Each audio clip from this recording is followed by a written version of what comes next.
January 2019. We're coming to you live from the Nation Center in Nairobi CBD. My name is Zainab Ismail, and in our top story this hour, Deputy President William Ruto is currently at the AIC Pipeline Church in Embakasi South, where a by-election is due. Jubilee Party had indicated that it will not be fielding a candidate in the upcoming polls. Let's listen into his speech. Mimi nitatafuta marafiki tuwajenge madarasa 10 ya hiyo shule. Kwa sababu nimeambiwa ya kwamba hapa hakuna shule ambayo iko karibu. Na nia yetu kama serikali ni kuhakikisha ya kwamba hakuna mtoto wa Kenya anabaki nyuma. Tunataka kila mtoto apate nafasi ya kusoma. Ndio tunaweka pesa nyingi katika masomo ya watoto wetu. Na vile vile nataka niulize viongozi wa sehemu hii watutafutie ardhi ya shule ya upili. Mkipata, sisi wenyewe kama serikali ya kitaifa tutajenga shule kwa watu wa sehemu hii. Na kama mnahitaji usaidizi wa kutafuta ardhi, Mheshimiwa Sonko yuko, ndio governor wetu wa hapa Nairobi, na ni mtu ambaye anaelewa matatizo ya wananchi. Mimi nataka niwaulize hasa ma MCA, na MCA wetu yuko hapa. Hiyo Mheshimiwa, hiyo kazi mfanye pale City Hall. We are ready to be partners with you so that we can do that business together to ensure that there is a school and to make sure that there is a health facility that will serve the people of this area. Na mwisho nikwambie askofu, ujenzi wa kanisa hii mimi nitasaidiana na nyinyi. Mtanieleza. Fikiri tutajenga shule pale, and then we will start the construction of this church. And I will be with you all the way mpaka ile siku tutafungua jengo mpya ya kanisa hapa. Kwa hivyo sitaki kusema kuzidi hapo. Nimefurahi kufika hapa. Meanwhile, wewe mtu ya kwaya tafuta, alafu nionyeshe viongozi wetu walio hapa. A song that says hebu kuja.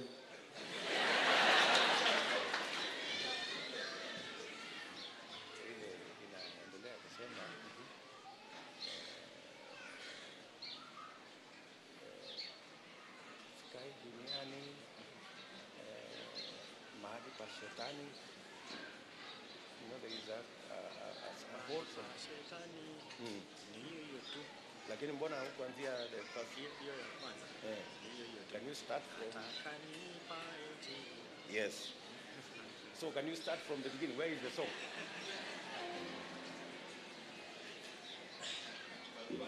Hapa tuko na Mheshimiwa MCA wetu. Pigeni makofi jameni.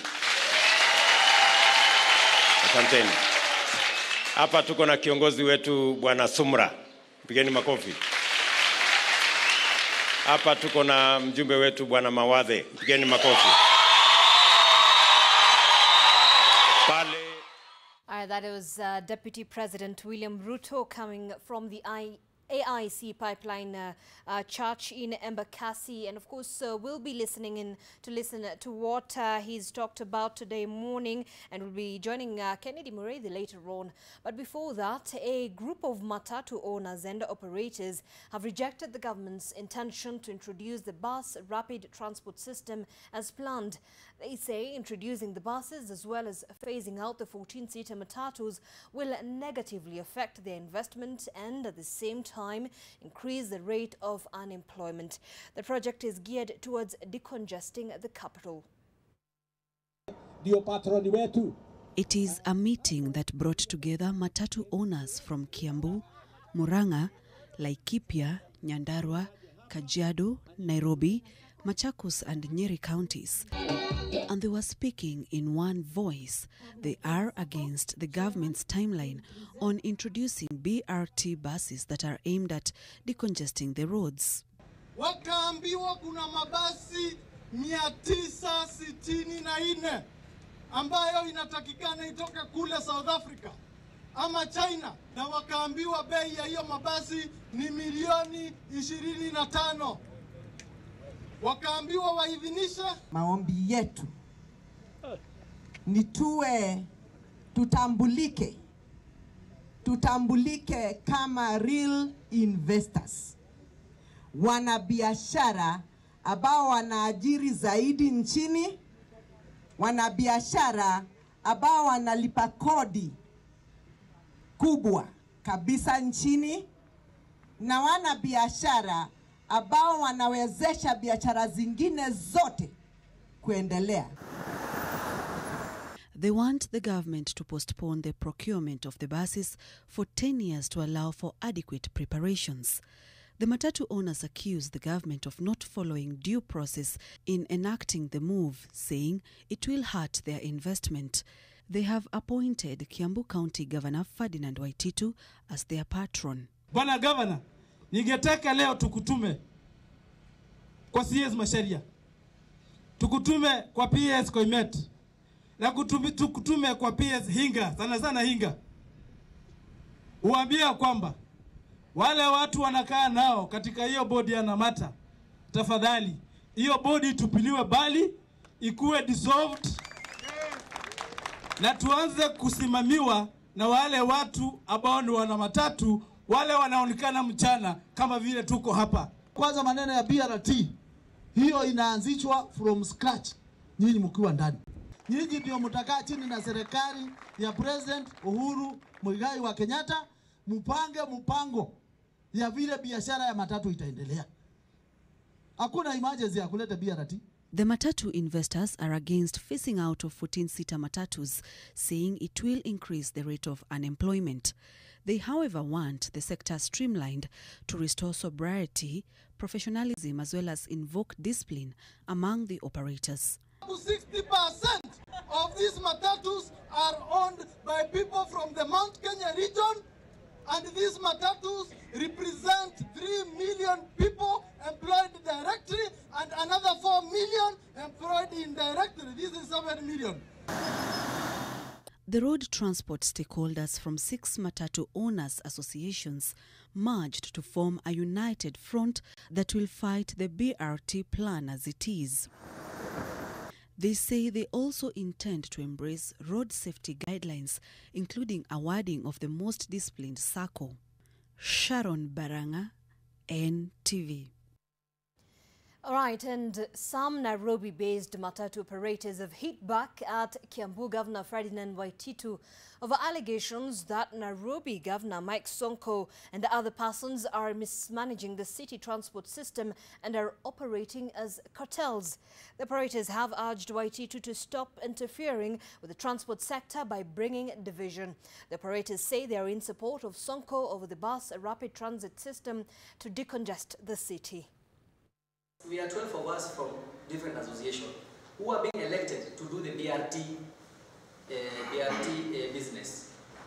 And right now, Mr. Waititu is trying to bring confusion to Kiambu people, even calling people as far as in Nakuru, like Kipia, Nyanyuki, Meru, to come and discuss issue of BRT business. And I think BRT ililetwa na President kuleta manufaa. Nairobi could congest the 5 counties, which is Machakos, Kiambu, Nairobi, Kajiado. But Waititu is trying to mislead Kiambu people by telling them that BRT is not going to assist to decongest Nairobi. That's why he's fighting our honorable governor, Mike Sonko, because he has failed in his own institution. And tension is rising between Turkana and Pokot leaders over the ownership of Kapedo, which borders Turkana and Baringo counties. The wrangle is attributed to the move by the Geothermal Development Company to explore electricity in the region. And visit Seth Olale with more details. The Kapedo borderland which in a number of instances has been volatile, has been peaceful for the last 6 months. But there is now a potential threat to the continued existence of this peace owing to an ongoing tussle over its ownership. Turkana and Pokot political leaders have openly started a back and forth over the ownership of Kapedo. While reacting to remarks made by Turkana counterparts over the dispute surrounding the 18-acre border, Baringo Deputy Speaker Ameja Selamoi said the court ruled that Kapedo was in Baringo County and any leader who says otherwise will be breaching the 2013 ruling. The historical background of this country is well known, that Kapedo is in Tiaty sub-county. Recent developments pioneered by the geothermal development company GDC of exploring geothermal energy in the region might have elicited the controversy of the ownership of the region, which is reportedly rich in geothermal energy. Last week, leaders led by Turkana South MP James Lomenen and his Turkana East counterpart Ali Lokiru said Kapedo is in Turkana County, which Pokot leaders are now dismissing, saying the area is in Baringo County. Why are they discussing Kapedo as a section in Baringo County? They should be discussing about Lomelo, Lokuris, and other places. So they should keep off Kapedo. 5 people lost their lives in May 2018 and a host of others injured from attacks between warring Pokot and Turkana communities. Seth Olale, NTV. And border operators in Kitale town have protested against Trans Nzoia County law enforcement officers over what they claim to be harassment. This comes amid plans by the county government to remove them from the central business district in seeking to decongest the town. The riders who allege that county authorities demand bribes want them to spell out a clear procedure for payment of operating licenses. The riders are now calling upon Governor Patrick Khaemba to sack corrupt county officials who were allegedly harassing them while asking for bribes. A showdown is expected on Monday between the border operators and the county's enforcement officers who are set to effect the removal of borders from the CBD.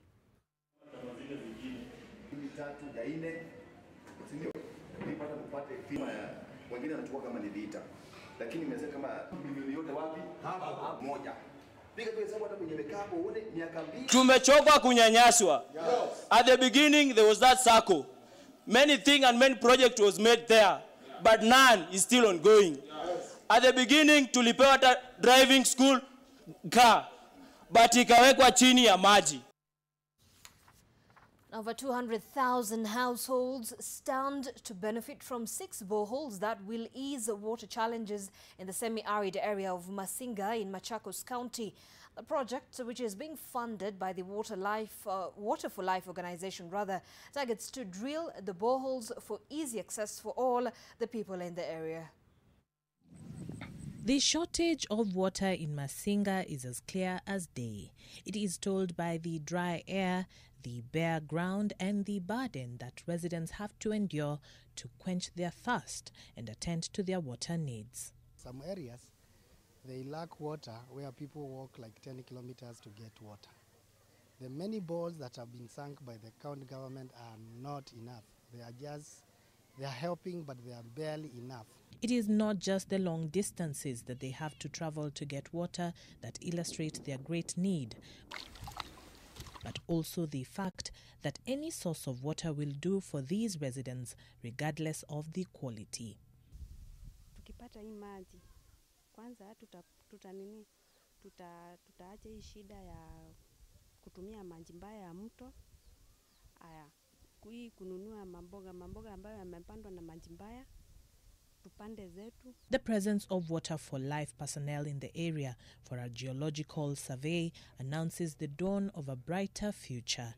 Nyanza Primary School will be one of the areas projected to have 1 out of the 6 boreholes expected to be constructed in the area. What we do tukifanya project zetu za maji ni kuhakikisha ya kwamba project itakuwa safe na kuhakikisha ya kwamba project ina serve community kubwa sana. The locals say the donor project will boost crop production and increase the quality of life for the school-going children and the communities neighboring the schools. The project is expected to begin next week, and the locals may benefit from the clean water in the coming months. Charity Mwangi, NTV. Businesses operating in Magarini constituency have been called upon to provide scholarships to needy and promising students as part of their corporate social responsibility. The area Member of Parliament Michael Kingi called on the firms to do so as he spoke during a handing over ceremony at Mamburui Secondary School. Wako Malindi Millers ambao wanajiita Unga King. Nishawaandikia barua hawaja nijibu. Na mimi nitawatembelea mpaka ofisi. Madamu wako hapa, ni lazima mtu wa Mamburui afaidike. Maana wanakuja kufanya biashara na sisi. Ni kweli si kweli? Kama wako hapa, ni lazima mtu wa Mamburui afaidike, ni lazima mtu wa Magarini afaidike. Hatusemi kwamba tuwalazimisha, lakini pia ni haki. All right, and in other stories across our borders, 52 Al-Shabaab militants were reportedly killed in an airstrike carried out by the United States military forces in Somalia on Saturday. According to the U.S. Africa Command, the airstrike was in response to a dawn raid carried out by the Shabaab on a Somali army base. The Shabaab militants descended on the Bulugadud military base using heavy weaponry and explosives. 6 soldiers were killed in the exchange of gunfire that lasted hours, according to military officials and local elders. 2 others were killed when the extremists detonated a booby-trapped vehicle when the forces retook control of the base. The attack comes just days after the Islamists mounted an attack on Nairobi's 14 Riverside complex, claiming 21 lives. And presidential elections, the runner-up in the just concluded poll in the Democratic Republic of Congo, Martin Fayulu, has declared himself president as he rejected the declaration of Felix Tshisekedi as the winner. Fayulu has called for peaceful demonstrations in response to the Constitutional Court's declaration of Felix Tshisekedi as the winner of the December 30th poll. The court found that Fayulu failed to prove that the Election Commission had announced false results. Tshisekedi is due to be sworn in within 10 days. The presidential election in the Democratic Republic of Congo has been the center of debate and conflict. The matter, after being contested, went to the Constitutional Court, which has made its ruling. We proclaim the elected with a simple majority, President of the Democratic Republic of Congo, Mr. Tshisekedi Tshilombo Felix. The court declared that Fayulu failed to make his case against the Electoral Commission. Tshisekedi's UDPS party, on the other hand, defended the Constitutional Court's handling of the petition, insisting that it acted independently and within the law. The Constitutional Court acted responsibly and in a sovereign manner. The court decided in a litigation presented before it by the Congolese and did not have to answer to any other injunction. Martin Fayulu, the runner-up in the poll, has rejected the Constitutional Court's declaration of Felix Tshisekedi as president-elect. Fayulu maintains that he is the legitimate winner of the election, accusing the Constitutional Court of acting at the behest of the Joseph Kabila regime. Once more, the Constitutional Court confirms that thanks to the National Electoral Commission, it is at the service of an individual and a regime, that it's dictatorial and respects neither the law of the public nor the most elementary rules of democracy and morality.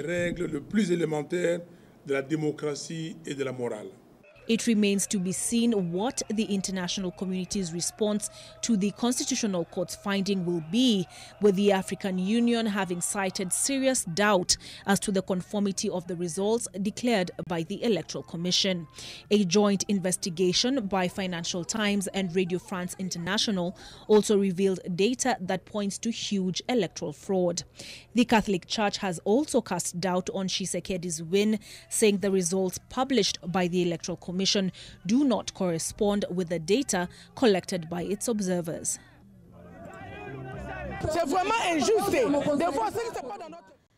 Burkina Faso does not have a cabinet. In a televised statement, President Christian Kabore announced that Prime Minister Paul Kabathieba and all the ministers had stepped down from office. In his statement, President Kabore expressed his gratitude to the team for their service and said he hopes to form a new government soon.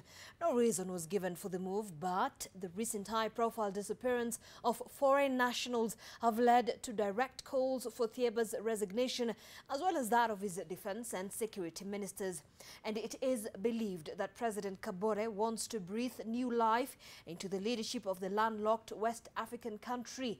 A 34-year-old Canadian woman, Edith Blaise, and a 30-year-old Italian man, Luca Tacchetto, have been missing in the country since mid-December.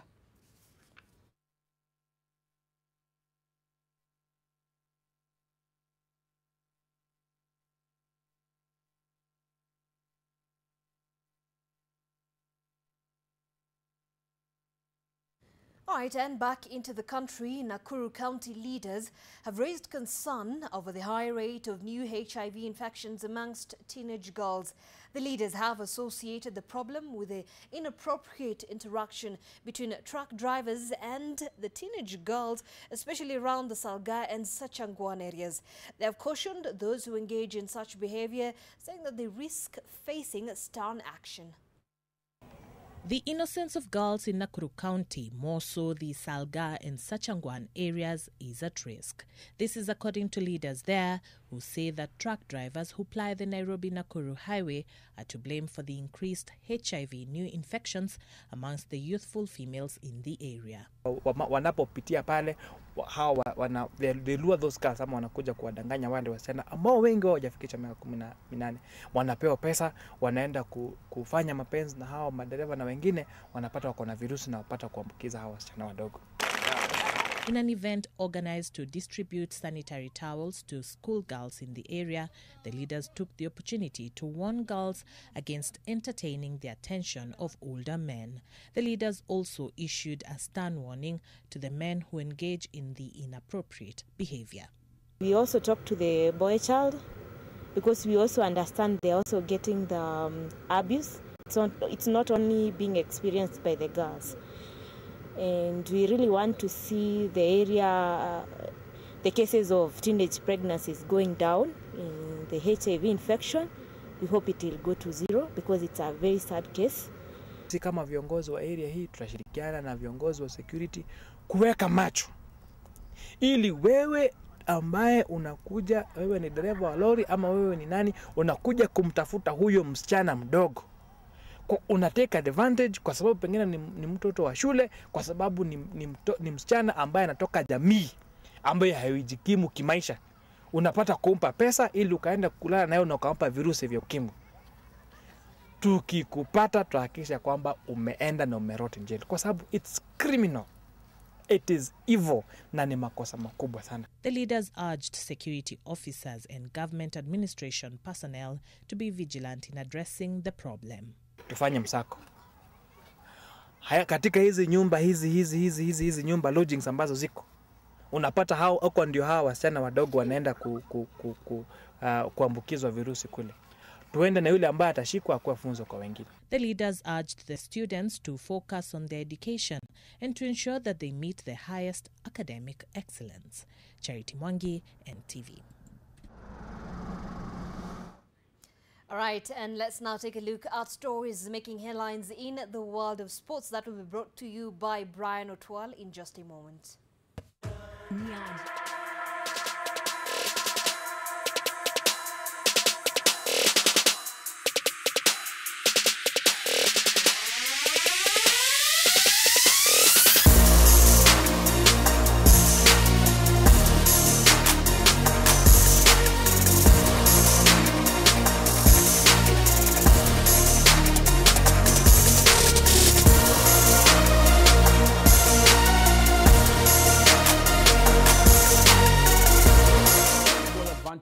face New Stars de Douala of Cameroon in the return leg of the CAF Confederation Cup playoff scheduled for Sunday, that is this afternoon at 5 p.m. at the Omnisports Stadium in Limbe, Cameroon. The Kenyan Premier League defending champions, who won the first leg 2-1, need to avoid defeat to sail through to the lucrative group stage, where 27 million shillings awaits for starters. Kogalo will miss 3 strikers Dennis Oliech, Nicholas Kipkirui and Ivorian Ephraim Guikan, whose registration to feature in this tourney will become valid once the team qualifies for the last 16.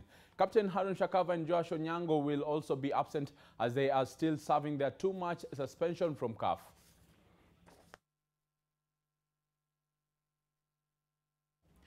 And Ulinzi Stars will battle Tusker FC at their Afra Stadium in one of the 2 Kenyan Premier League matches this afternoon. The Soldiers, who lie 10th on the log on 9 points, will be gunning for their 3rd win of the season, having had a torrid start to the season this year. The Brewers lie 6th on the log with 13 points. The other match of the day will see Western Stima, whose 7-match unbeaten run was halted last weekend, as they host West Nzoia Sugar in Kisumu. Stima, who lie 4th on 14 points, are seeking their 4th win against Nzoia side that lies 9th with 9 points.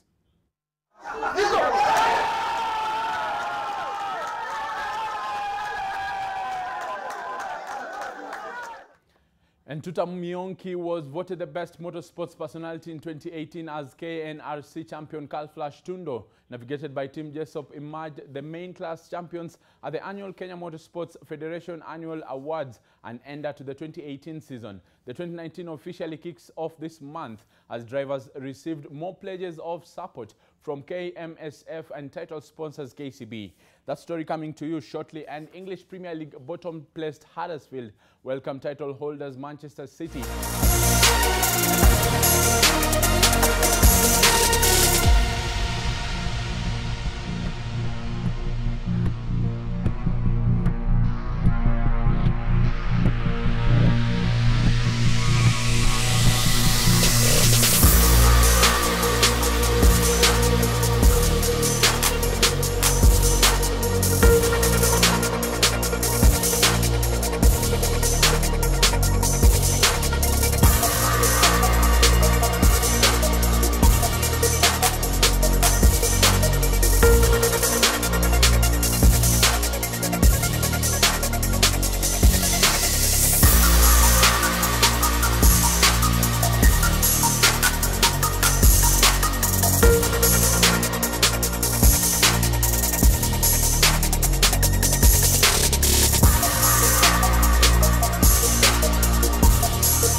course, we'll be taking a look at that interesting match will be coming on later on. Well, this is where we come to the end of our bulletin this hour. Many thanks for watching. Of course, we're also keeping an eye on for you for all the development and the developing stories that are making headlines across the country and beyond. My name is Zainab Ismail, coming to you live from the Nation Center. Stay tuned.